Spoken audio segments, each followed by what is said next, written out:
All right, welcome to the Lowdown, brought to you by Unibet. I'm Dev Sahni, and joining me today is the European Super Bantamweight champion. It is, of course, Jason Cunningham. Look at you giggling as I'm saying that. Is it not sunk in yet? No, it's all good. It's so exciting, isn't it? All these big shows, this is what it's all about. And like I say, it's we're finally here now. I've had my last sparring, everything's been wrapped up today with training camp, so we're almost there. Are you used to people introducing you as a European Super Bantamweight champion by this point? Well, only since the last fight, but yeah, it sounds good. Still sounds very, very good. Still taking it all in. So it'll be even better when it's British, Commonwealth and European Super Bantamweight champion. So, yeah. Well, there you go. October the 9th, which is next Saturday now. You're taking on Brad Foster.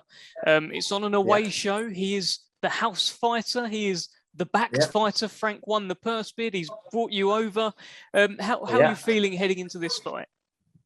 I'm feeling great. And just by you say that there, I get a buzz. I like a thriver for that. I've always done it that way anyway. I've always done it the hard way, on the hard, the hard road in the away corner. And I am the European champion, the away fighter again. I mean, you don't really hear that, do you? So when I go there next week and I do a job, after that, all being well, I'm a free agent. So hopefully I'll be the home fighter then. But no, it's just I take it in my stride and look to be as professional as ever, and obviously put my best performance in next week. It's all right. It happens. It happens, mate. When you're European champion, people try and ring you. You know? Yeah, I don't need that. You know what? He's been pretty steady all day. I've had that spar, and then they try and get hold of you now. So I've declined him anyway. But yeah. All good, all good. So tell me what you know about Brad Foster. Obviously, he's unbeaten. He's the British and Commonwealth champion. Yeah, he's a good fighter. Very, very good fighter. Quite slick, elusive, comes from low angles. Obviously, he's kind of had everything his own way up to yet. Not really looked out of trouble, if I'm honest with you. But that's where experience and a different level of fighter, it's, this all comes into play. So we're going to see what Brad Foster's all about next Saturday, 100%. So we'll see, like I say, if he's going to be the next big thing, the real deal, or, We'll just see. We'll just see. But I'm very, very confident that he'll come unstuck next week. Do you think he hasn't boxed anywhere near your level? Maybe you can take him to places he hasn't been. Is that it? Yeah, definitely. He's had a couple of draws, hasn't he? The first Lucian Reed fight were a bit debatable. You could have given that to Lucian Reed, but one major point is he's never boxed a southpaw before. And I ain't a straightforward southpaw. I'm very, very tall footweight. I'll be a massive height and reach difference compared to Brad. And I'm awkward as well. Very, very unorthodox and awkward style. And like I say, I've never been beat at super bantamweight. I believe this is my weight division. And I'm going in there as well. Let's not forget that there's kind of no pressure on my shoulder. I'm riding on a crescent wave at the minute. I'm enjoying every minute of it. Like when you introduced me there, it puts a smile on my face, I deserve to be on this stage now. I deserve to have that bit of respect from everyone since my last fight. And everything's on his shoulders. It's in his home city. He's the one who's going to be, doing all these tickets, this and that, and all the rest of it. And he's young. Let's not forget that. And it's a lot to have on his shoulders at his age as well. I've been there. I've been at that age, so I know mentally where you're at. So, like I say, I go in this full of confidence, enjoying myself, and going to upset the odds. Well, you say that, and that's what you do, right? You're the underdog. I think you've got it tattooed on your chest, haven't you? Yeah, the underdog who never lost hope. Yeah, that's how it is. Always in the way corner, and that's it's enjoying a Lucas lyric actually. Obviously, from when he collaborated with Eminem, just one of his lyrics. But me and Ray, my trainer, we like that kind of music and stuff, and we said that's you, and just You said it ended up being tattooed on my chest, and now it's with me. So that's that.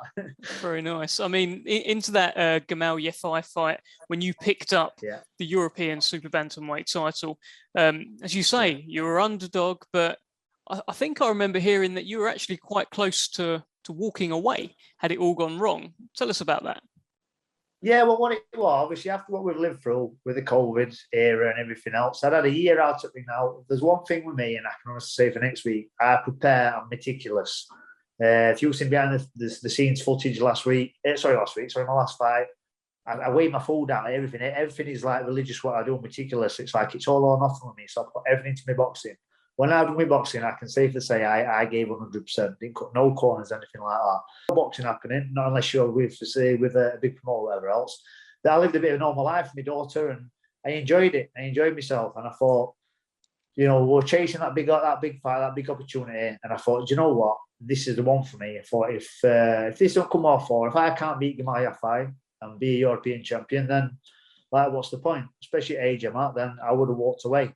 So everything rolled on that fight. And obviously, it come good. I put me in the career best performance, if you like, and that's just kind of I'm here today as European champion. So yeah, I would have walked away from the game because there was no way I would have been going back to small shows.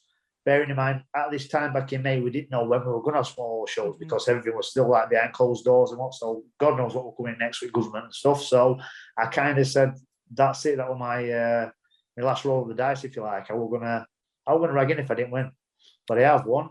I put myself in a great position. This is a fantastic fight. All the marbles here, the British Commonwealth European titles. It's the old school route, the hard way, and I mean we're a great competitor in Brad Foster as well. So yeah. In a good place. Tell me, what would you have done? Like, what would your job be if you were walking away? If you did lose to Gamal Yafai, if you didn't have that European belt, what would happen on Monday for Jason Cunningham? Well, I work in the gym anyway. I'm very, very best friends with Steffi. So I work in the gym. I do a lot of one-to-one personal work anyway through boxing. I'd have definitely gone into boxing for training and managing side of things, and that would obviously be my next progressional step. So I'd obviously been involved with boxing. What else is there? I do a lot of boxing with foundations, working with kids and stuff. So I've got a lot that keeps me occupied, a lot that keeps me busy aside from boxing as well. But in terms of my career and stuff, it was more to the point, Dev, that I wouldn't have been starting again. I've been there where I've had setbacks, and like for me, we're no big promoter. I've never had a big promoter behind me. We've done everything the hard way. I've had to rebuild on small shows where it's all about selling tickets and there's not much money involved and all the rest of it. And with the age I'm at, it's like it probably would have took a couple of years to rebuild, and it's like I weren't willing to go through all that again. I've dedicated my life to boxing. I've given everything, and I could safely walk away from the game and say, do you know what? Fair play, you did everything by the book, never cut no corners, and I'd be happy. I could be happy with everything I did, and that'd be that. But here you are with that gold. So tell me this. Obviously, you said it yourself. You've done things the hard way. There's been losses along the way. There've been fights, a lot of fights where you've been brought in as the opponent. Let's bring in Jason Cunningham. Let's see how our guy does against Jason Cunningham. Yeah. Does he do better than the other guy? Why have you had to go the hard way? And then why do people write you off? Obviously, you had a fight with Mick Conlon as well. He was meant to look spectacular in that fight, right? You gave him a hell of a fight.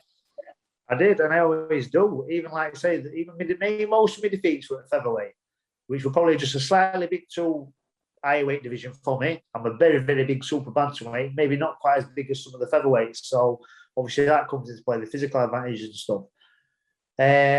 But I took the Commonwealth featherweight title shot on 3 weeks' notice, another one at short notice. They tried getting me in, thought they were going to beat me and Ben Jones, and I won. So then I'm automatically campaigning at featherweight. So I fought at featherweight. I'm going to Commonwealth champion at featherweight. I've got a good name, a good CV. So then I'm getting all these opportunities at featherweight. And like I said, when you're on the small circuit, you get these opportunities, you can't turn them down. That's why even at 3 weeks' notice with Gamal Yafai, there was no way I'd turn that down because that European title shot may have never come again. So that's another thing for any pro out there. Keep in the gym, keep ready, keep active, because you never know when that phone's going to ring. Yeah, well, you are the example of that. If you don't win the fight, at the very least, you put on a great performance. Your stock never really plummets. You're always there or thereabouts. Yeah. Tell me this then. 3 weeks notice for the Gamal Yafai fight, and there has been plenty of notice for this fight. What sort of difference has that made?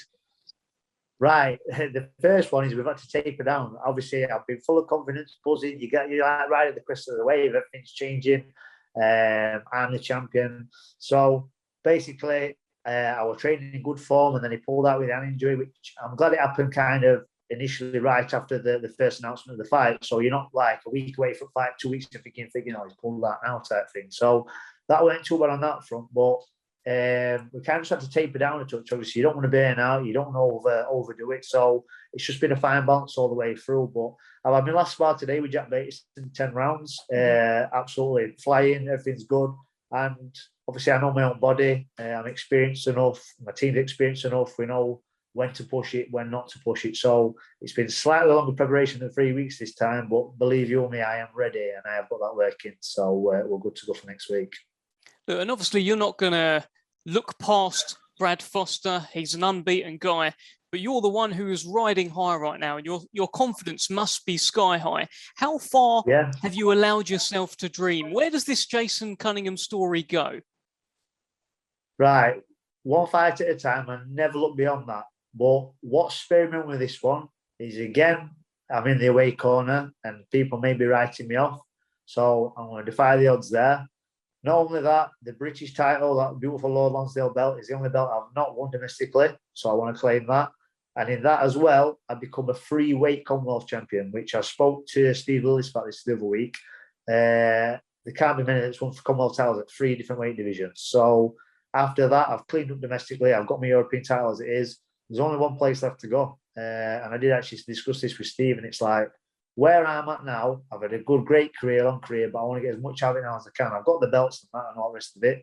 Obviously, I want to get as far as I can now. The biggest fights, the biggest purses, etc. It goes on and goes on, but I'm after the big fights after this. So there's only one more place left to go, or push on and get as close to that goal as I can do. But I guess you need to come through Brad Foster first for all those doors to open beyond that. Yeah, I don't look past nowhere. Sorry, nothing beyond Brad Foster. He's a good fighter. We're not underestimating him whatsoever. But like I say, I'm fully focused on getting that job done next week. And how do you intend to get that job done? When that first bell rings, what's going to happen in there on October the 9th in Birmingham? Well, we'll see how he reacts, but I'm ready for whatever he brings. Like I say, if he wants to have a game of chess, we can do all that. I'm very good at that game anyway. If he wants to have a dog fight, you've seen with Mick Conlon, Jordan Gills, all these other people, I can rough it up midfield if I need to.